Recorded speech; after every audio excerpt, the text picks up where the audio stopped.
Shri Venkateswara gold తాకట్టులో ఉన్న మీ బంగారాన్ని విడిపించి కొనబడును.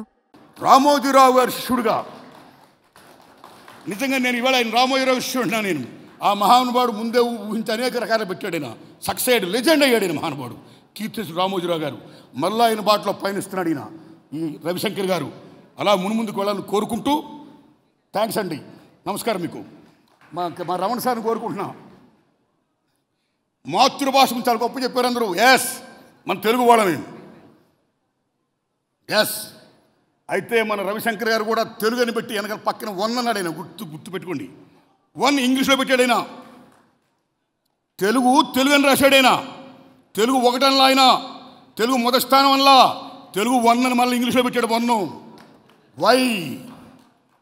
వై బికాజ్ ప్రపంచం ఇవాళ గ్లోబలైజేషన్ అయిపోయింది, మెకనైజేషన్ అయిపోయింది. ఇవాళ ఉద్యోగాలు కావాలంటే ఇంటర్నేషనల్ లాంగ్వేజ్ ఇంగ్లీష్ కావాలి, ఇంగ్లీష్ రావాలి. అమ్మ భాష మాతృభాష తెలుగు అయితే నడిపించే భాష నాన్న భాష ఇంగ్లీష్. మేము పేదవాళ్ళమి. అందరూ రమణ గారిలాగో న్యూటన్ లాగో సర్వేపల్లి రాధాకృష్ణ లాగో ఐక్యూ చాలా గొప్పగా ఉండదు. 90% చాలామంది చదువుకోవాలి. ఒక విజ్ఞప్తి చేస్తున్నాను రమణ సార్. మా ఊళ్ళో ఫస్ట్ బిఏ చదివాను నేను.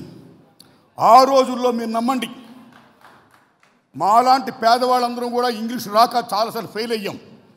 ప్రథమ స్థానం నుంచి ఎప్పుడు కూడా మాకు ఇంగ్లీష్ లేదు. మేము బిఏలు ఎంఏలు ఎంకమ్లు పాస్ అయ్యాం. పాస్ అయ్యి ఉద్యోగాలకు వెళ్ళాం. ఉద్యోగాలకు వెళ్ళినప్పుడు ఇంటర్నేషనల్ లింక్ లాంగ్వేజ్ ఇంగ్లీష్లో ఉండడం వల్ల ప్రశ్నపత్రాలు మేమందరం ఫెయిల్ అయ్యాం. మేమేమయ్యాం? గుమ్మస్తాలు అయ్యాం, ప్యూన్లు అయ్యాం, అటెండర్లు అయ్యాం. ఈ దేశ సార్వభౌమతను కాపాడే జవాన్లు అయ్యాం. ఈ దేశ ఇంటర్నేషనల్ సాల్వెంట్ కాపాడే పోలీసులు అయ్యాం. కానీ ఇంగ్లీష్ మీడియం వచ్చిన వాళ్ళు ఏమయ్యారు? దే బికేమ్ ఐఏఎస్, కలెక్టర్లు అయ్యారు, ఇంజనీర్లు అయ్యారు, డాక్టర్లు అయ్యారు, వాట్ నాట్. చాలా గొప్పలేరు, వెరీ హ్యాపీ. కానీ విద్య ద్వారా ఏ సామాజిక న్యాయం వస్తుందని అంబేద్కర్ మహానుభావుడు చెప్పాడో, because of these Telugu and English అనే భేదం వల్ల ఇంగ్లీష్ వచ్చినాడు చాలా గొప్పోడైపోయాడు, తెలుగు వచ్చినాడు చాలా అటపతడపోయాడు.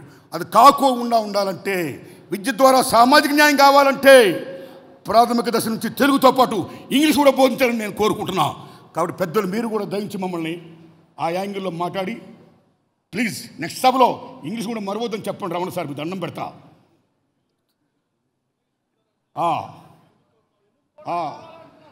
అదే సార్, ప్రాథమిక విద్య తెలుగుతో పాటు ఇంగ్లీష్ కూడా ఉండాలి.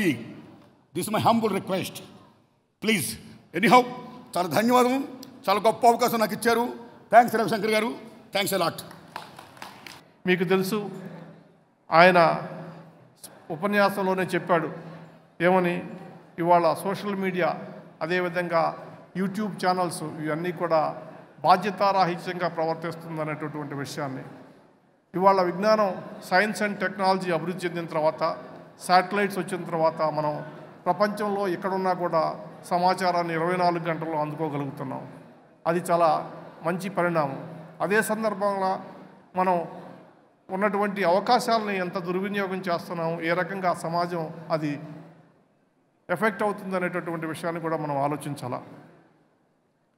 ఒక ఎజెండాతోటి మరి ప్రజా సమస్యలని, అవినీతిని, అధికార దుర్వినియోగం లాంటి అంశాలని, సామాజిక రుగ్మతలను ప్రశ్నించేటటువంటి జర్నలిజం పోయి ఒక ఎజెండాలతోటి వాళ్ళ యొక్క నచ్చినటువంటి పార్టీలతోటి, నచ్చినటువంటి పార్టీ నాయకులను మాత్రమే ప్రశంసిస్తూ సమస్యల్ని దాచేటటువంటి పరిస్థితి ఉంది. వాళ్ళ ఎజెండా ఆధారిత జర్నలిజం అభివృద్ధి చెందదు.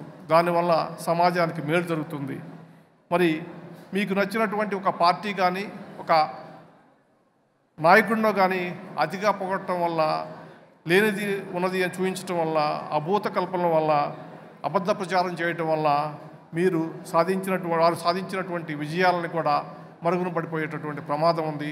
దాని తర్వాత ప్రజలకు తీవ్రంగా నష్టం జరిగేటటువంటి విషయం ఉంది. కాబట్టి ఎవరైనా సరే, ప్రత్యేకించి పత్రికా ప్రతినిధులు, ఈ జర్నలిజానికి సంబంధించినటువంటి వ్యక్తులు ఒకసారి మరి ప్రజాస్వామ్యంలో మీకున్నటువంటి విలువ, మీకున్నటువంటి గౌరవాన్ని నిలబెట్టుకోవడం కోసం మీరు చక్కగా ఒక నిబద్ధతతో కూడినటువంటి జర్నలిజం చేయాలని చెప్పేసి ఈ సందర్భంగా మీకు నేను చెప్పదలుచుకున్నాను. అదేవిధంగా మానవత్వంతో కూడినటువంటి వార్తలు, నిజాయితీ సమాచారం అందిస్తే మిమ్మల్ని ప్రజలు హర్షిస్తారు. మరి బ్రేకింగ్ న్యూస్ పేరుతోటి మరి హెడ్లైన్స్ కోసమో లేకపోతే వ్యూవర్షిప్ కోసం మీరు చేసేటువంటి ప్రయత్నాలు కనుక చేస్తే అది జర్నలిజానికి ఒక తలంపు తెచ్చి అదేవిధంగా జర్నలిస్ట్ అంటే గౌరవం లేనటువంటి పరిస్థితి వస్తుంది. ఈ పరిస్థితి నుంచి మరి ప్రభుత్వం దీన్ని రెగ్యులేట్ చేయాలా లేదా మీ అంతటా మీరు సెల్ఫ్ రెగ్యులేటరీ మెకానిజం ద్వారా దీన్ని రెగ్యులేట్ చేసుకుంటారా అనేటటువంటి విషయం ఆలోచించాలా. ఒకసారి ప్రభుత్వం కనుక రెగ్యులేటరీ పద్ధతిలో కనుక పోయేటైతే మీకు తెలుసు అనేకమైనటువంటి నిబంధనలు పెట్టి మరి ఇవాళ ప్రజలకి సరైనటువంటి సమాచారం ఇవ్వలేని పరిస్థితి వస్తుంది. ఇటీవల కాలంలో మనం చూసాం అనేక సందర్భాల్లో వ్యక్తుల గురించి వ్యక్తుల జీవితాల గురించి మరి హననం చేసి ఏ రకంగా బాధ పెడుతున్నారు. ఇటువంటి పరిస్థితి ఉండకూడదని అనుకుంటున్నా. ప్రభుత్వం లేదా కోర్టులు కానీ మరి వాళ్ళ జర్నలిస్టులకి స్వేచ్ఛని ఇవ్వడం కోసం ప్రయత్నం చేస్తుంది. రాజ్యాంగం ఇచ్చినటువంటి హక్కుని మీరు సద్వినియోగపరచుకోవాల్సినటువంటి అవసరం కూడా ఉంది.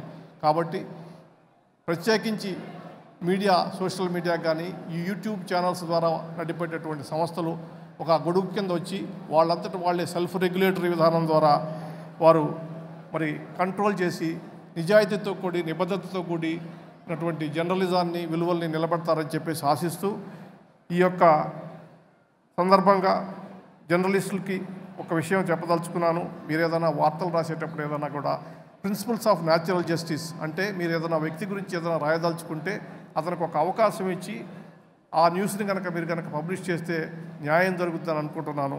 ఇది నేను ఇచ్చేటటువంటి ఇది. తర్వాత ముఖ్యమంత్రి గారు చంద్రబాబు నాయుడు గారు మీకు ఆల్రెడీ మరి ఈ సంస్థ గురించి ఆయన యొక్క విజన్ గురించి చెప్పారు. ఈ సంస్థ దినదినాభివృద్ధి కాదు క్షణక్షణాభివృద్ధి చెందాలని చెప్పి నేను కోరుకుంటూ నాకు ఈ అవకాశం ఇచ్చినటువంటి రవిశంకర్ గారికి హృదయపూర్వక ధన్యవాదాలు తెలియజేస్తూ ఈ సంస్థ గొప్పగా అభివృద్ధి చెందాలని చెప్పి కోరుకుంటున్నాను. అదేవిధంగా ఈనాటి ఈ అవార్డు గ్రహీతలందరూ కూడా చాలా గొప్పవారు. వారందరికీ కూడా నా హృదయపూర్వక నమస్కారాలు తెలియజేసుకుంటున్నాను. పెద్దలు శ్రీ చిన్నజీయర్ స్వామి గారు అందరినీ ఆశీర్వదించి వారి ఆశీస్సుల ద్వారా దేశంలో ఉన్నటువంటి ప్రజలకి సుభిక్షంగా ఉండాలని చెప్పేసి వారు ఆశీర్వదించాలని కోరుకుంటూ నమస్కరిస్తూ సెలవు తీసుకుంటున్నాను.